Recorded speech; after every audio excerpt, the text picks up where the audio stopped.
Chapter number 24، کتا، شیر اور نہیں کی سولی۔ اس باب میں ثنائی ہماری کم ہمتی پر چوٹ کرتے ہیں۔ وہ کہتے ہیں کہ انسان کی روح شیر بننے کے لیے بنی ہے، لیکن ہم کتے کی طرح ہڈی یعنی دنیاوی خواہشات پر خوش ہو جاتے ہیں۔ پہلے سنتے ہیں حکیم ثنائی کے اشعار۔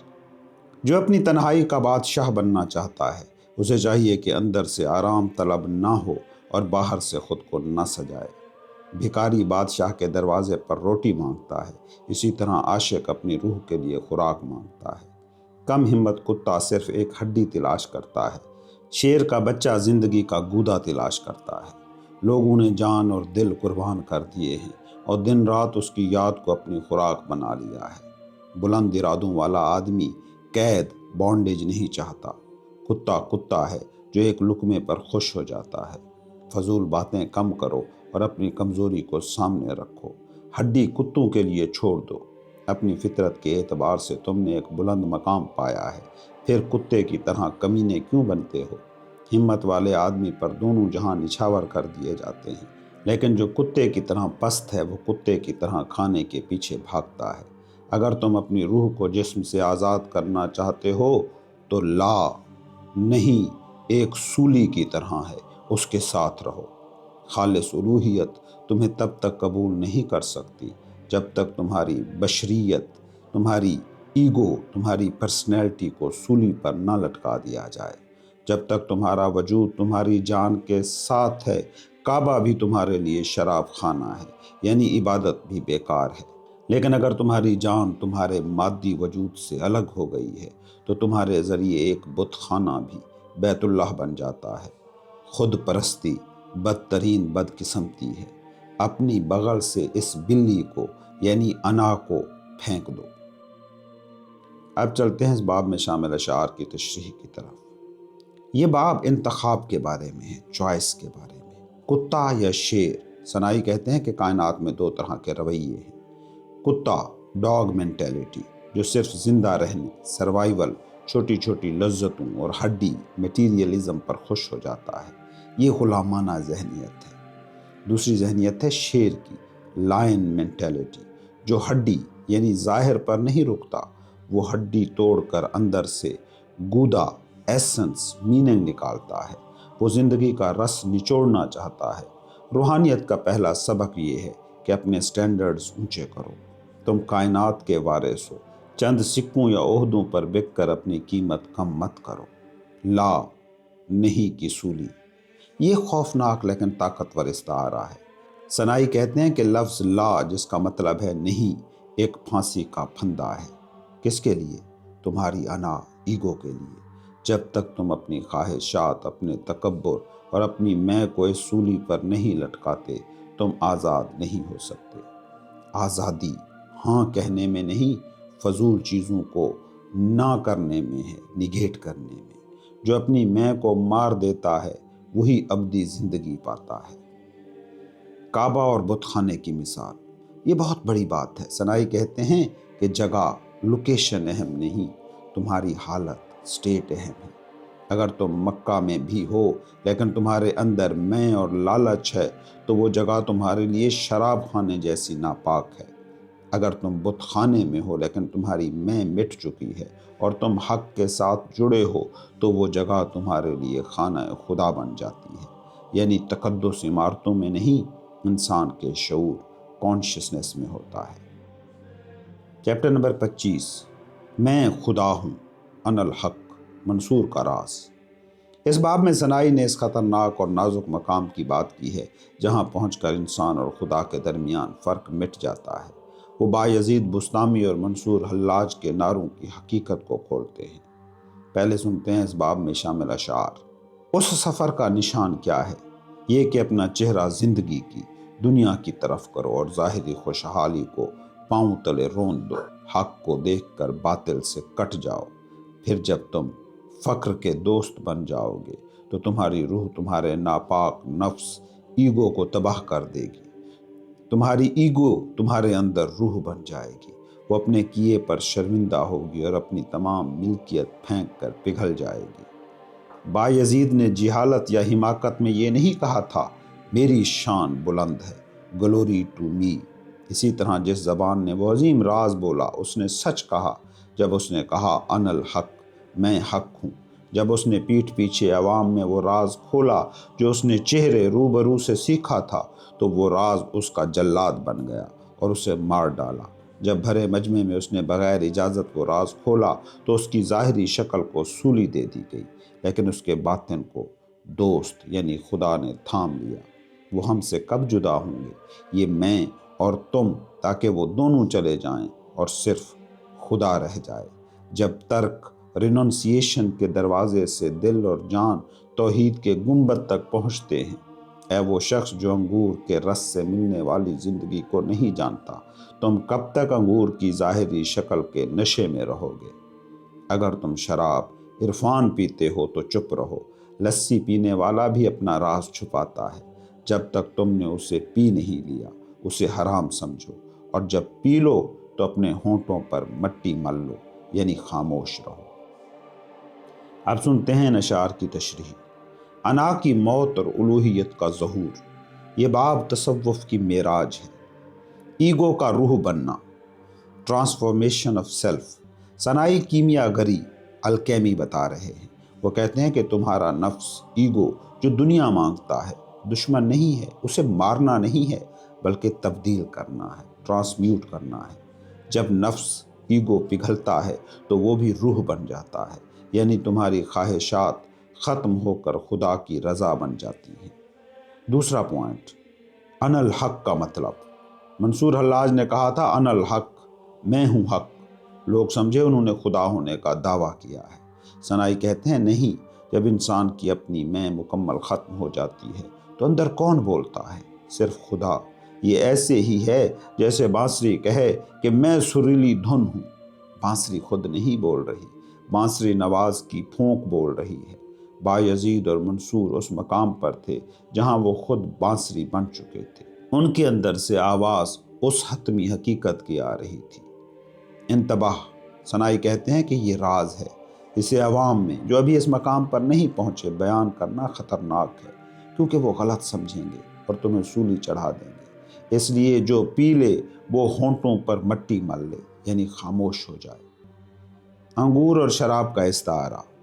انگور مذہب کی ظاہری شکل ہے اور شراب اس کا باطنی نشہ عرفان ہے۔ ثنائی کہتے ہیں کہ تم انگور کو دیکھ دیکھ کر خوش ہو رہے ہو، اسے نچوڑ کر پیو گے تو پتہ چلے گا زندگی کیا ہے۔ ظاہر پر نہ رکو، باطن میں اترو۔ چیپٹر نمبر 26، وقت کا مالک اور کولہو کا بیل۔ اس باب میں ثنائی وقت، ٹائم اور ملکیت، اونرشپ کے فلسفے کو بیان کرتے ہیں۔ وہ بتاتے ہیں کہ ہم ایک دائرے میں گھوم رہے ہیں اور سمجھ رہے ہیں کہ سفر کر رہے ہیں۔ پہلے سنتے ہیں اس چیپٹر میں شامل اشعار۔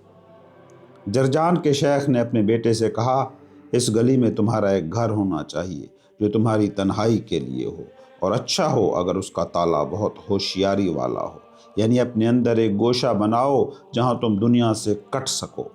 خدا کے سوا ما سوا کے باغ کے دروازے پر اپنا کوٹ اور ٹوپی یعنی دنیاوی عہدے اتار پھینکو، کچھ نہیں ہو جاؤ تاکہ وہ خود تم سے پوچھے بادشاہت کس کی ہے۔ کہانی، شبلی نے تنہائی میں خدا سے کہا، اگر وہ مجھے بولنے کی اجازت دے تو میں سچائی سے جواب دوں گا کہ بادشاہت کس کی ہے۔ آج بادشاہت اسی کی ہے جس کی کل تھی اور پرسوں تھی۔ اے ہم پر غالب، آج اور کل تیری بادشاہت اسی کے لیے ہے جس کا ماضی بھی وہی تھا۔ کوئی نہیں جانتا کہ لفظ نہیں سے خدا تک کا راستہ کتنا لمبا ہے، کیونکہ جب تک تم اپنی ذات ایگو کو تھامے رکھو گے تم ہزاروں سال تک دائیں بائیں بھٹکتے رہو گے۔ پھر جب لمبی مشقت کے بعد تم آنکھیں کھولو گے تو تم دیکھو گے کہ تمہارا نفس ایگو اپنی ہی فطرت کی وجہ سے اپنے گرد گھوم رہا ہے جیسے کولہو کا بیل۔ لیکن اگر خود سے آزاد ہو کر تم کام شروع کرو تو تم 2 منٹ میں اس دروازے پر داخل ہو جاؤ گے۔ سکندر اعظم کی طرح اس مصیبت کے راستے اور اندھیرے میں تم خضر کی طرح اپنے کان کے ہیرے یعنی دنیا کو پیروں تلے رون دو، تب تمہیں آب حیات ملے گا۔ خدا تمہارا نہیں ہوگا جب تک تم اپنی جان اور زندگی کو تھامے رکھو گے۔ دونوں تمہارے نہیں ہو سکتے، یہ خود اور وہ خدا، مہینوں اور سالوں تک اپنے نفس کو کوٹو، پھر اسے مردہ سمجھو اور وہیں چھوڑ دو۔ جب تم اپنے کمینے نفس سے فارغ ہو جاؤ گے تب تم ابدی زندگی، خوشی اور جنت تک پہنچ جاؤ گے۔ عدم، نان ایگزسٹنس کے لیے مسجد اور آتش کدہ ایک ہیں، سائے کے لیے جہنم اور جنت برابر ہیں۔ اس کے لیے جس کا رہنما عشق ہے، کفر اور ایمان اس کے دروازے پر ایک جیسا پردہ ہے۔ تمہارا اپنا وجود ہی وہ پردہ ہے جو دوست یعنی خدا کی نظروں کے سامنے ہے اور اس کی ذات کے دربار کو چھپاتا ہے۔ اب سنتے ہیں اشعار کی تشریح۔ کولہو کا بیل اور سیدھا راستہ، یہ باب ہمیں وقت کے دھوکے سے نکالتا ہے۔ کولہو کا بیل، ہم سمجھتے ہیں کہ ہم ترقی کر رہے ہیں، آگے بڑھ رہے ہیں۔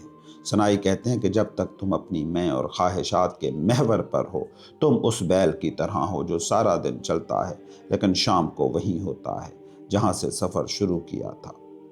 روحانی نقطہ، اصل سفر دائرے میں گھومنا نہیں بلکہ دائرے سے باہر نکل جانا ہے۔ جب تک آپ سیلف سینٹرڈ ہیں آپ قید میں ہیں، جب آپ گاڈ سینٹرڈ ہوتے ہیں تو آپ لامتناہی سفر پر نکلتے ہیں۔ 2 منٹ کا فاصلہ، سنائی کہتے ہیں ہزاروں سال کا سفر بمقابلہ 2 منٹ۔ اگر آپ اپنے بل پر چلیں گے تو ہزاروں سال لگیں گے اور وہیں رہیں گے۔ اگر آپ خود کو چھوڑ دیں گے، سرنڈر کر دیں گے تو حقیقت تک پہنچنے میں 2 منٹ بھی نہیں لگیں گے، کیونکہ حقیقت دور نہیں ہے، صرف آپ کی میں درمیان میں پردے کی طرح حائل ہے۔ سکندر اور خضر کی مثال، سکندر نے آب حیات ڈھونڈا مگر نہ ملا کیونکہ وہ بادشاہت اور طاقت کے ساتھ گیا۔ خضر نے مگر پا لیا کیونکہ وہ درویشی اور لا تعلقی کے ساتھ گیا۔ سنائی کہتے ہیں کہ اپنے ہیرے، دنیاوی قدر و قیمت کو پاؤں تلے رون دو، تب تمہیں زندگی کا پانی ملے گا۔ آب حیات۔ ان 3 ابواب کا خلاصہ ان 3 نکات میں پیش کیا جا سکتا ہے۔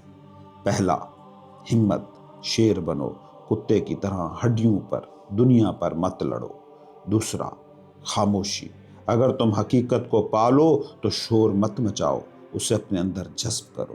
تیسرا، آزادی، تم کولہو کے بیل نہیں ہو، اپنی میں کے دائرے سے چھلانگ لگاؤ اور کائنات کی وسعت میں شامل ہو جاؤ۔ چیپٹر نمبر 27، بوڑھی عورت کا ایمان اور مردوں کی بے چینی۔